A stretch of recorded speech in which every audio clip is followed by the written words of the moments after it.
When a man goes silent, a woman doesn't just notice the quiet. She feels it, not with facts, but with feelings, not with truth, but with her truth.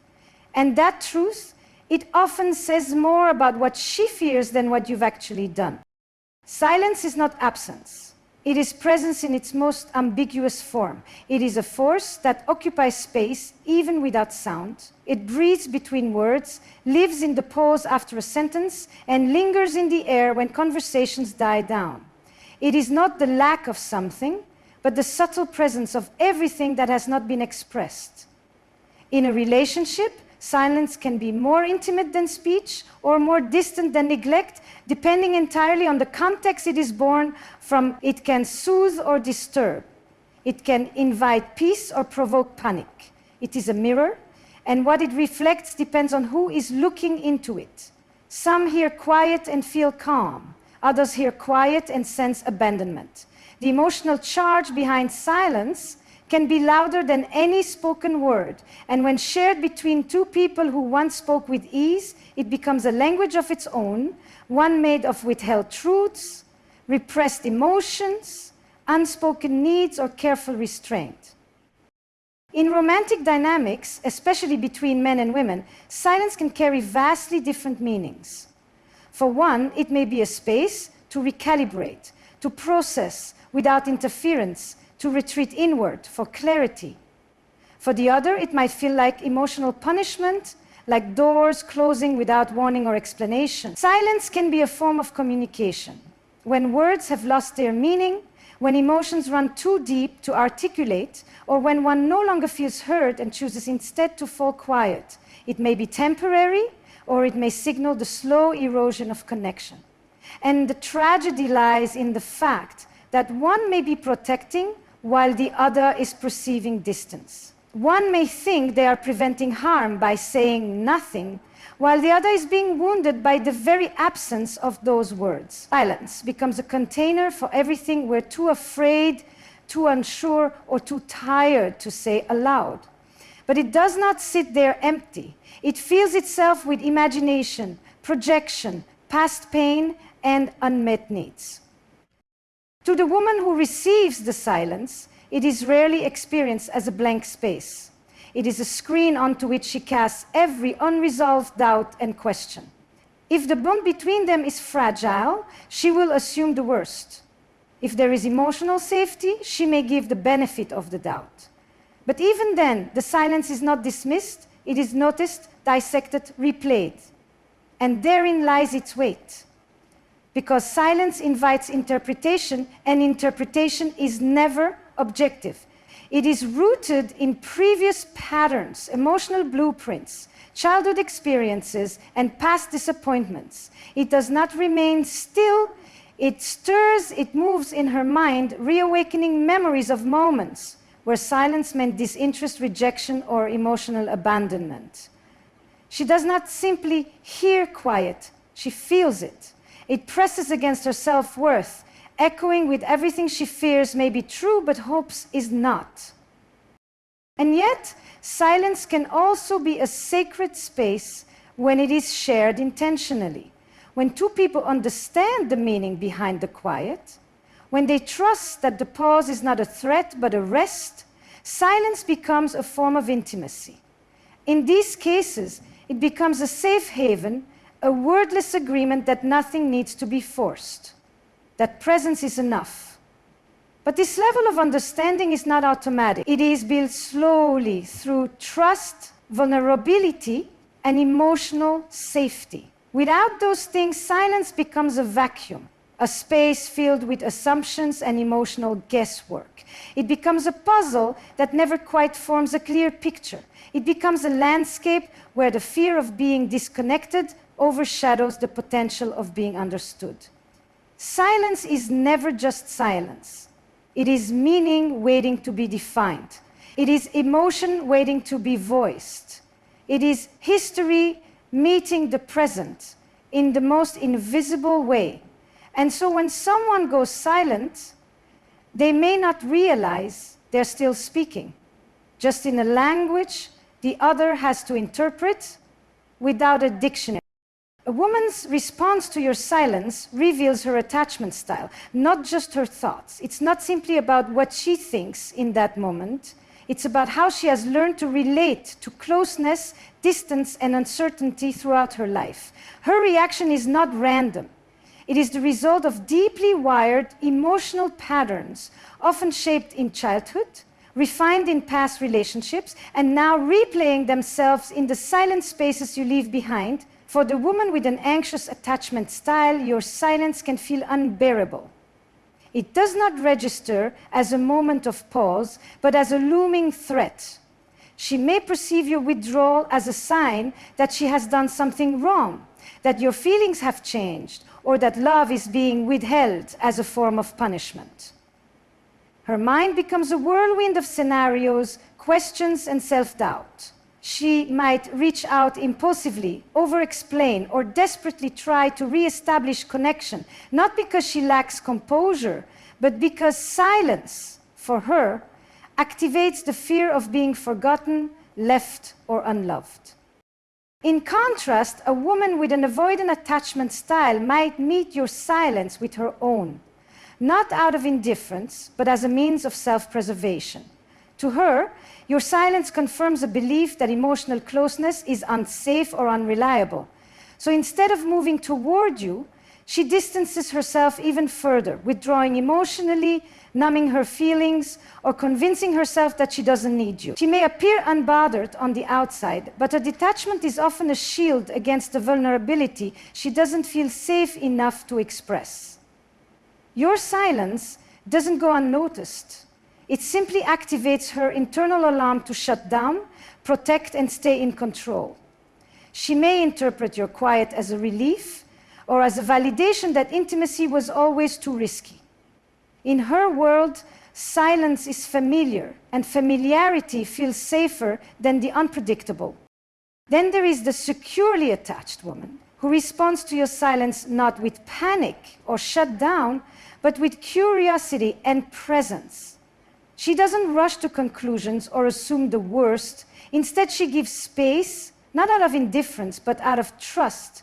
Trust in you, in herself, and in the emotional foundation you've built together. She may check in with you, but not from a place of fear, from a place of emotional intelligence. She knows that people sometimes need space, and she doesn't personalize your silence as rejection. She has learned that love does not require constant validation to be real, and so her response is rooted not in survival instincts, but in a deep sense of security that has either been cultivated through experience or hard-earned through self-awareness and healing. But most women, like most people, don't exist in one pure attachment style. They move between them depending on the context, the relationship history, the level of safety they feel, and the maturity of their emotional self-regulation. A woman who was once anxious in past relationships may be learning to respond more securely. A woman who used to withdraw might now be choosing to lean in and express, but in the moment your silence enters the room, her nervous system doesn't always ask permission. It reacts. Her body may feel tense, her thoughts may race, or she may go completely numb. This is not simply a reaction to your behavior, it is a reflection of her attachment blueprint, quietly surfacing in the face of uncertainty. Your silence, therefore, becomes a mirror, not just of your emotional state, but of hers. It reveals how she has learned to cope with ambiguity, how she interprets a lack of input, how she fills in the blanks when words are missing. Some women will try to repair the gap, others will pretend it doesn't exist, and some will sit patiently until you return. But all of them are telling a deeper story with their response. A story of how they love, how they fear, and how they've been shaped by the emotional climates of their past. Silence doesn't just trigger thoughts, it triggers emotional memories. It taps into her relational wounds or her relational wisdom. And the way she responds in that moment isn't just about you. It's about every experience she's ever had with closeness, with distance, with being seen or being left in the dark. Silence can trigger her deepest fears. Fears that may not even be fully conscious, but live in the subtle undercurrents of her emotional world. These are the fears that were born long before you ever went silent, long before your presence became familiar. They are the fears etched into her nervous system by years of unpredictable love, inconsistent affection, or unresolved abandonment. When you withdraw without words, without context, without reassurance, her body often responds before her mind does. Her heart starts to race, her breath shortens, and her thoughts spiral into places she hopes she had outgrown. It's not that she doesn't trust you, it's that she's had to survive moments where silence meant someone was slipping away, and now that survival instinct resurfaces like an echo from her past. For many women, silence doesn't just feel like quiet, it feels like rejection dressed in calm. It feels like the invisible moment when love begins to loosen its grip, when interest fades into indifference, when intimacy starts to decay, not with conflict, but with withdrawal. It's the stillness before the goodbye, the gap between closeness and disconnection. Even if your silence is born out of your own emotional overwhelm or a desire for peace, she may interpret it through the lens of loss, because in her history, silence has often come just before something she cared about was taken from her. A father who went emotionally cold, a partner who stopped checking in, a friend who disappeared when she needed them most. Each unspoken moment now reactivates a timeline she never wanted to revisit. Silence can awaken the terror of invisibility, the feeling that she doesn't matter enough to be updated, included, or reassured, that her presence isn't significant enough to earn explanation, that she's asking for too much when she simply wants to understand. It is not that she's insecure for wondering, it's that she's human. And her humanity, when met with prolonged silence, often aches in the places she's tried to heal. She may question herself endlessly. Did I say something wrong? Did he lose interest? Did I misread everything? These are not just irrational fears. They are the inner voices shaped by past experiences where silence wasn't just quiet. It was cruelty. It was punishment. It was distance without dignity.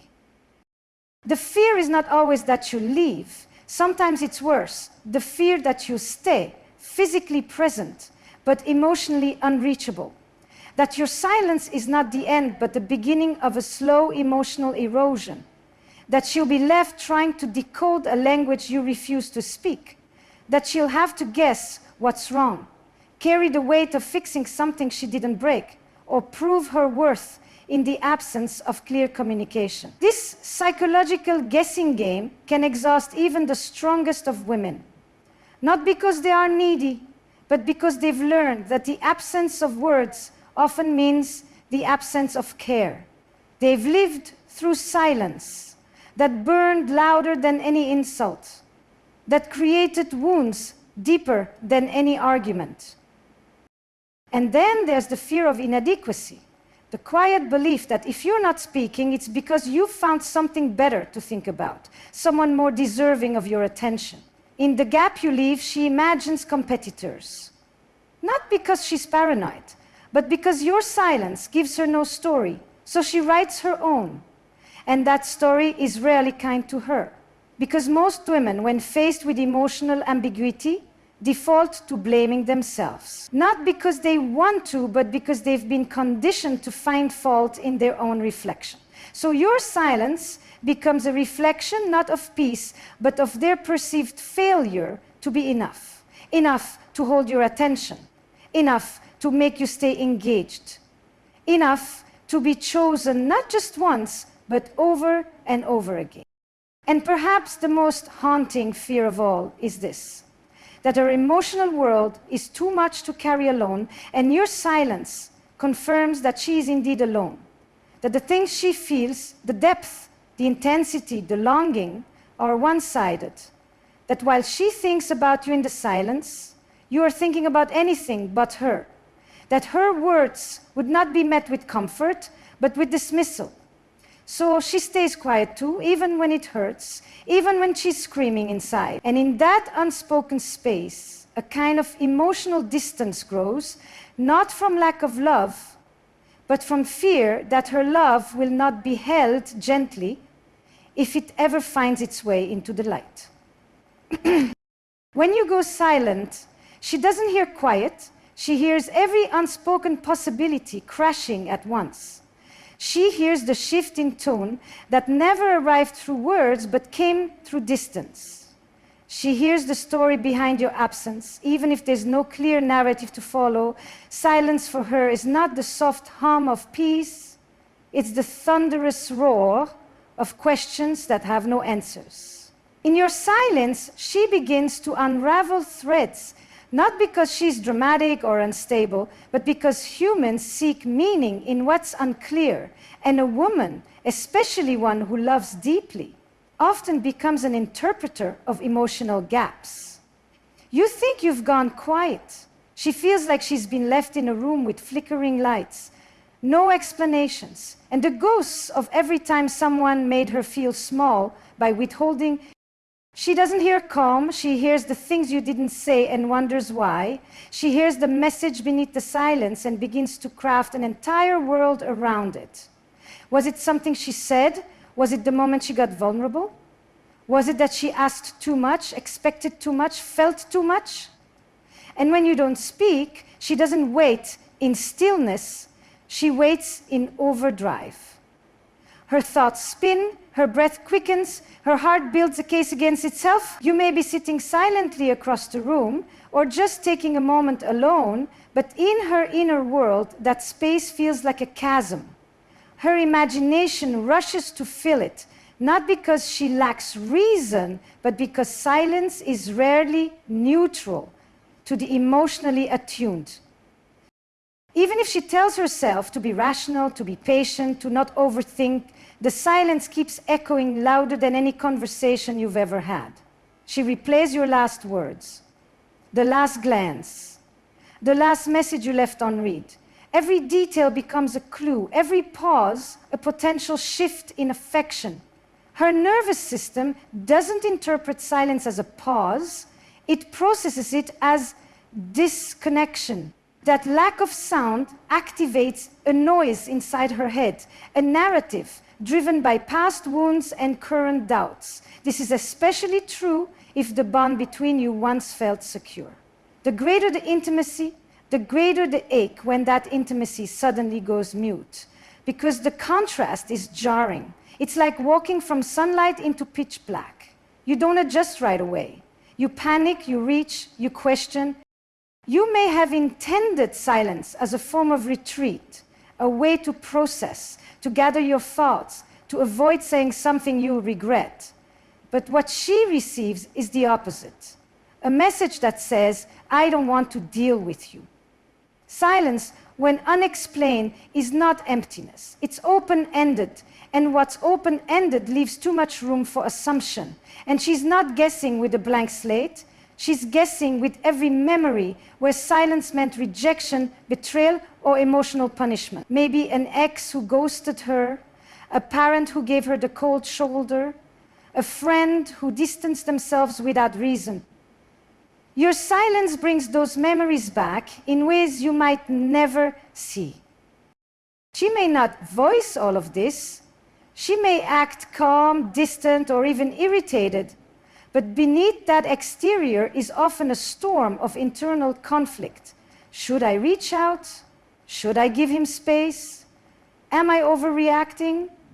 The silence is loud with self-doubt.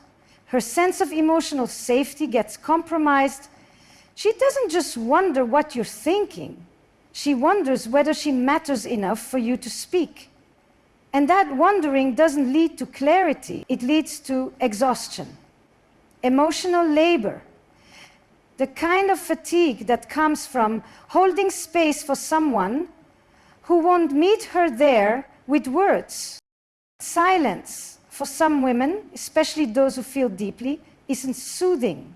It's symbolic. It represents all the times they felt invisible. all the moments they had to be strong without support, all the hours spent trying to guess what someone else was thinking, because they weren't given the dignity of communication. And so when you go silent, you might think you're just stepping away, but to her, it can feel like you've disappeared, not just physically, but emotionally, mentally, and spiritually. She doesn't just hear nothing. She hears abandonment disguised as stillness. She hears avoidance wrapped in quiet. She hears, you're not worth the explanation. She hears, figure it out yourself.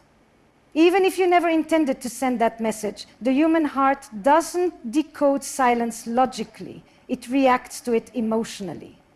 Especially a heart that has been broken before and healed itself with scars instead of closure. Your silence speaks louder than you know.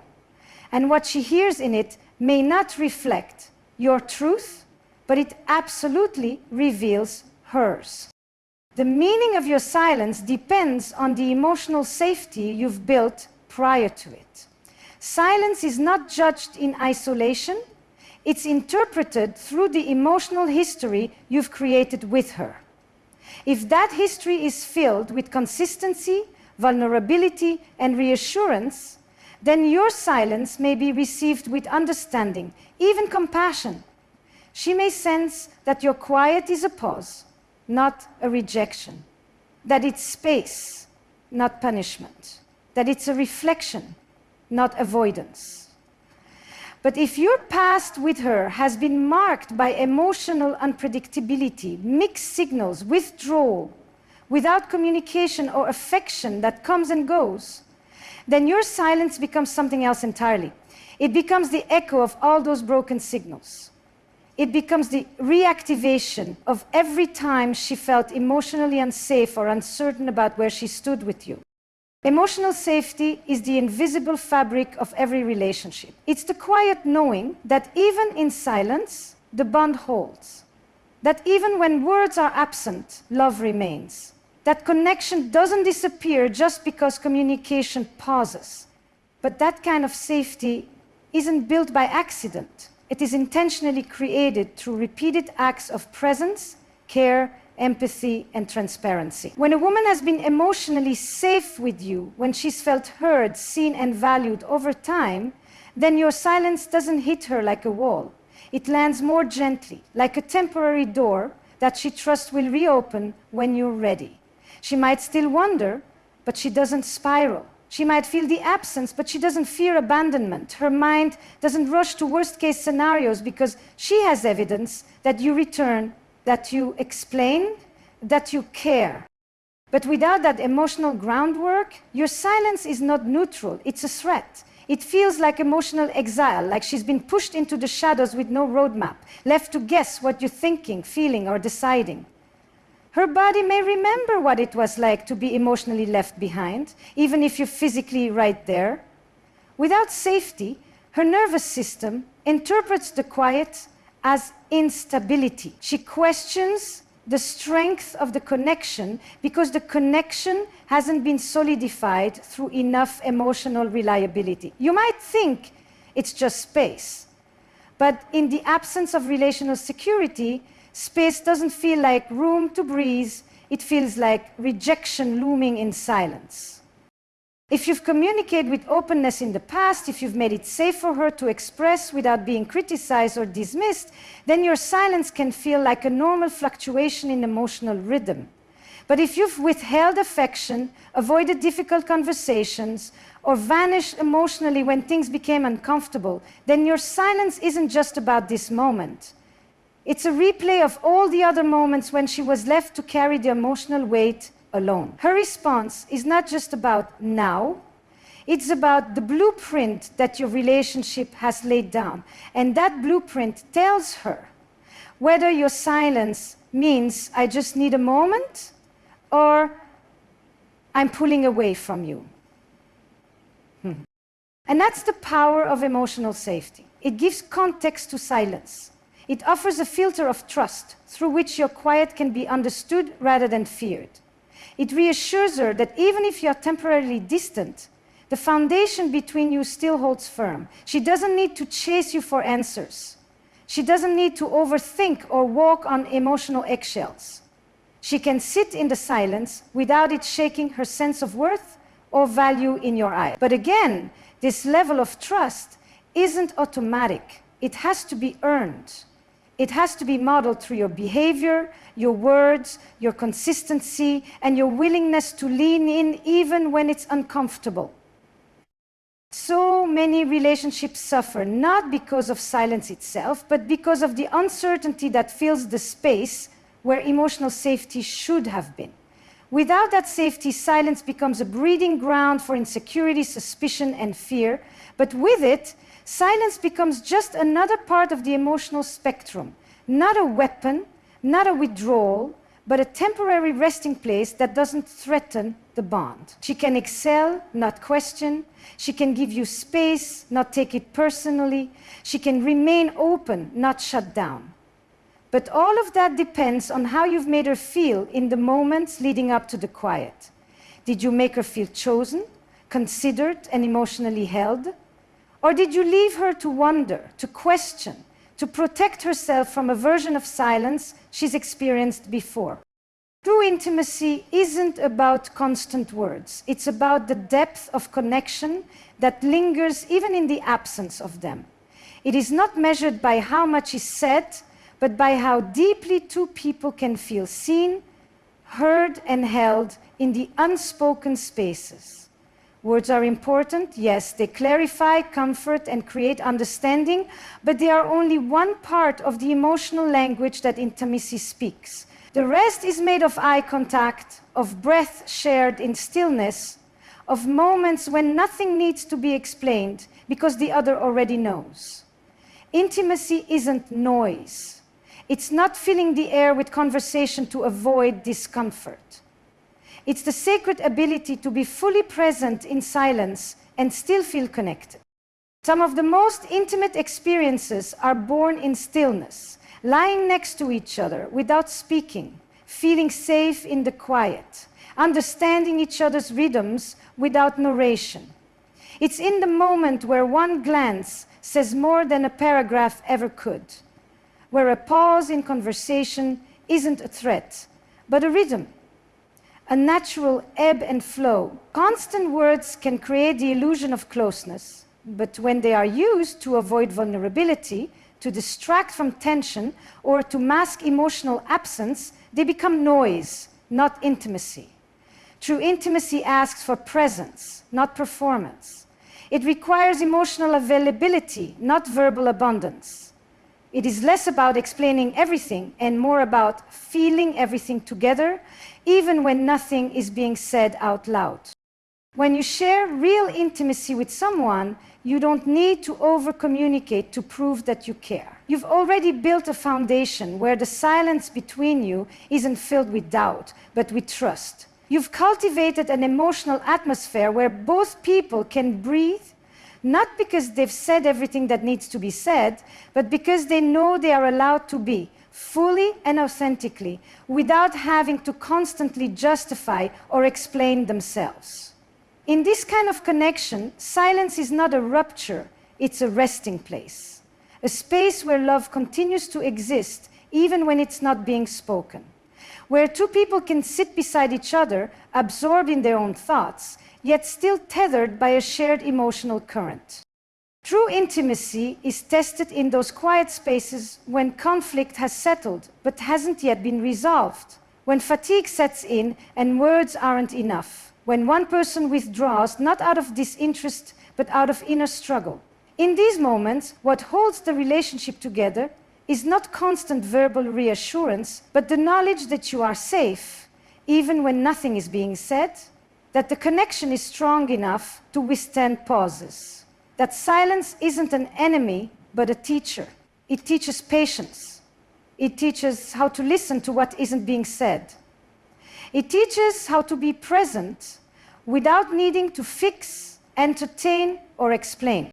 And it is in these pauses that emotional maturity reveals itself. Can you sit in the discomfort of silence without rushing to fill it with unnecessary words?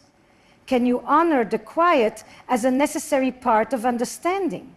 Can you resist the urge to interpret every pause as distance and instead lean into it as a space for reflection, for breathing, for softening?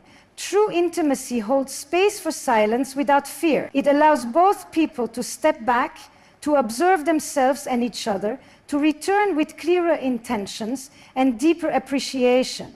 It's in these moments that connection deepens, not through loud declarations, but through the silent, unwavering presence that says, even here, I am with you. Because constant words can become a defense mechanism, a way to avoid truly being seen. But when you are known deeply, when the emotional bond has roots, you don't need to keep talking to stay connected. You simply need to be, to allow the space between you to be filled with trust rather than tension, with awareness rather than anxiety, with presence rather than performance. This is the intimacy that doesn't demand constant maintenance through speech, because it is already nurtured through emotional truth, through attunement, through the knowledge that love doesn't vanish in silence.